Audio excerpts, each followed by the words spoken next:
Hey everyone, this is Bola. I'm the founder and CEO of Clever Girl Finance, and I'm also the author of the Clever Girl Finance book series.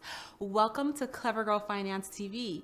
And I am so excited today because I am back with a Real Women Talk money video. And today we're going to be talking about how we budget our money. So I'm going to have you ladies introduce yourselves. Great. My name is Carli. And I'm Yazmir. So let's talk about how we budget, because everybody has a different approach to budgeting. And I feel like sometimes when people are getting into this journey of personal finance or trying to start a budget, they get stuck on what should be the right approach, but there are so many different approaches, right? So I'd love for you, Carli, to start out by telling us, how do you budget your money? Yeah. So I think one of the main things for me is I'm a visual person. So I like to be able to write down the things that I'm budgeting for. But the other thing that is really important to me is also scheduling. So I oftentimes write my budget information into my planner. Okay. So I'll write down maybe the date that my bills are due, and then I'll put that in there and put the amount and then say what it's for. And then at the end of each day, in that little box in my planner, I write down what I've spent for the day. So it's kind of like almost like a spending journal, but I keep it in a planner because the dates are important to me. So you kind of have it built on each calendar date. Yep. I like that. So I open it up and I see the date, and then I can see what's due or what I spent that day, and I find that it works the best for me for some reason. Do you plan out what you have to spend for that day? Like if you know what's coming up? Yep, if I know what's coming up, it helps me to keep up with like my bills, like rent, phone, all that kind of stuff in there, all in one spot. So it's like everything in one place. What about you, Yazmir? That's amazing. I do the same thing. I have a planner. It helps me remember like my bills and what I need to budget for. And the dates are very important because I don't want to miss like a payment or anything. And then I have a day, usually payday, where I pay myself this amount, put into savings or whatever. But that works for me. I tried spreadsheets, but it was just logging onto the computer and sitting there. Just like it wasn't working out. So planner, I do the same thing.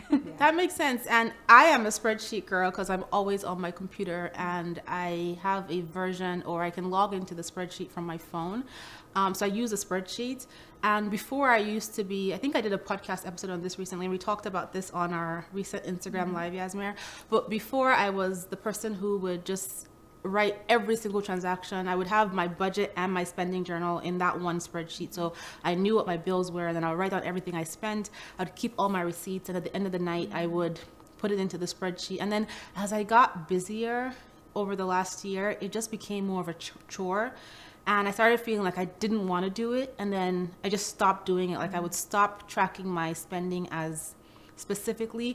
And then I realized that, it's time to change my approach to budgeting because that wasn't working for me. So I've kind of now switched to a reverse budgeting method where I know all the bills I have to pay, and I have X amount of money to spend on groceries or getting my hair done or getting stuff for my kids. And then I just spend that money, but I don't go line by line and say, I bought gum for 25 cents. I did this for $5. I just know I have this bucket of money for these non-essentials and this bucket for these core essentials, including saving and investments.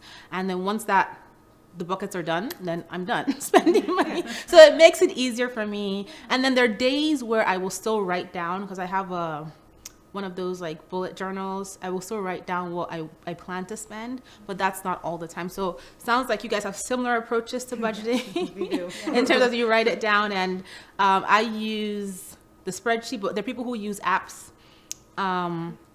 There are people who use a hybrid of writing it down, an app and a spreadsheet. But I think the key is that it has to work, right? You have to check in. Otherwise, it doesn't matter how you budget. What I liked about the spreadsheet when I was doing it is that I did like a diagram at the end, and it helped me see like where my money was going.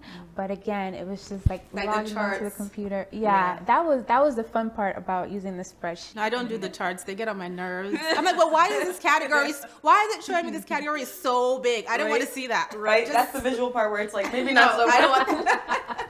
But yeah, no, I agree with that too. So there are a variety of different budgeting methods, but when people talk about budgeting, right, we don't often talk about the flip side, right? So what do we do when the budget is not working? We're using the method, we're using the spreadsheet, using the app, but we're messing up. We're going over budget in every category. How do you manage that?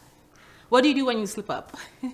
Well, for me, one of the most important things ends up being going back to the basics. So like if I'm trying these different methods and they're not working, and I get overwhelmed because then I get stressed out and I'm like, oh my goodness, like I can't get a hold of this. Delete the whole budget. Yeah, like absolutely. please delete. What I tend to do is like retrace my steps and back up and say, okay, even if it's just a matter of getting out like a piece of paper or like my notes section of my phone. All right, break down the basics. Here's where my money's going right now. This is what I know.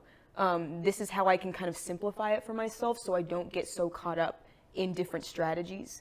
And then just write down the basics of like, this is what I spent. This is what I have right now. This is where it needs to go. How can I break this down to make it easier? Because otherwise I get really, really overwhelmed. So sometimes I just have to stop for a second and just like take a breather and just retrace my steps and get a hold of myself, which takes a little bit of time sometimes. But what about you, Yazmir? The big thing for me is like, if I go over my budget, I forgive myself. Yes, that's I tend to important. be very, very hard on myself, and then I just throw everything out the window. Like, I don't want to do this. So I say, you know what, it's okay. I have to start over.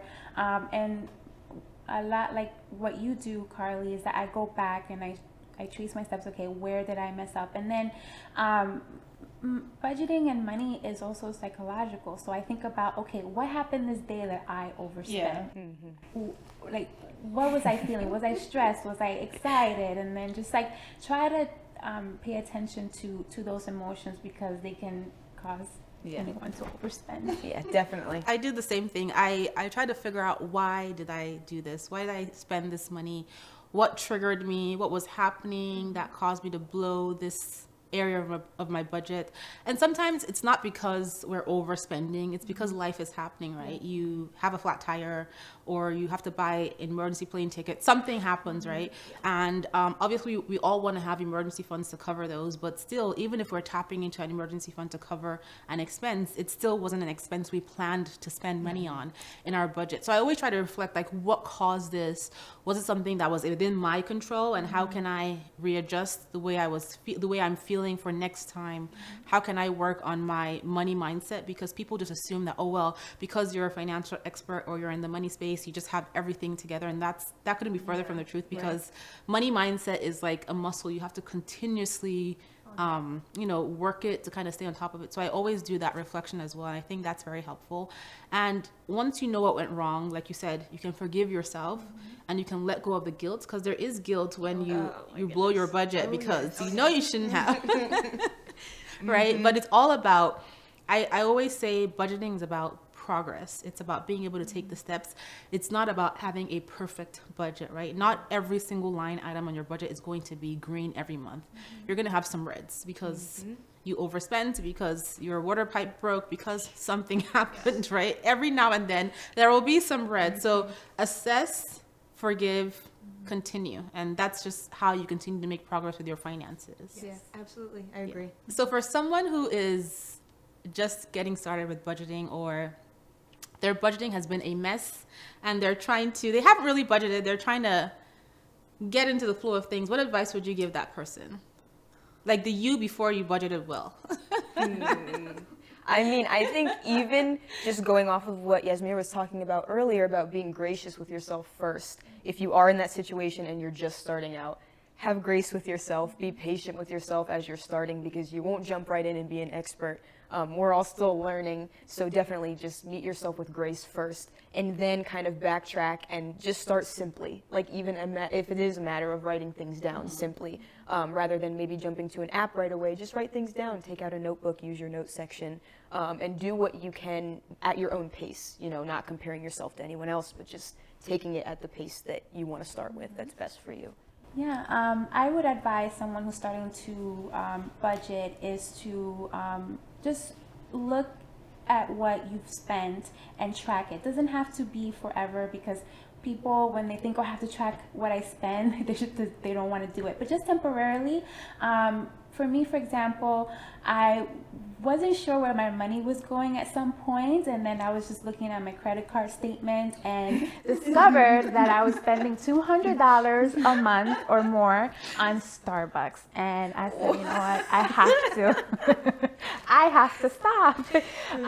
And then just create a plan. So in order for me to stop buying coffee at Starbucks, I tried making it at home. And it was much better than Starbucks. I didn't miss it. But then now and then I do treat myself so that budget doesn't feel stringent. Yeah, like punishment. Yeah. Yeah. That's a good point. So I just, go back, see where your money is going and put a plan in place. So I would tell whoever is just trying to get started or fix their budget to check in on your budget. Have a 5-minute, 2-minute, even 1-minute check on your budget every single day, right? And that's because out of sight is out of mind. And the only type of budget that works, it doesn't matter how amazing your spreadsheet is, how colorful your journal is, or whatever, how amazing your app is. The only kind of budget that works is the one that you actively use and that you actively check in on. So once you start doing that every day, couple of minutes check in, it becomes part of your habit. You brush your teeth, take a shower, you check your budget, right? So your mind is always on your money, and you kind of know where your dollars are going, and you can quickly rein yourself in when you start going overboard. Yes, yeah, for sure.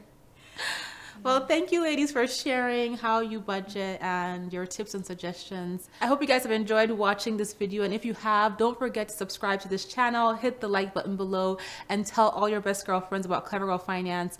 Also, be sure to stop by Instagram at Clever Girl Finance to follow us there. We have a great time engaging on that platform.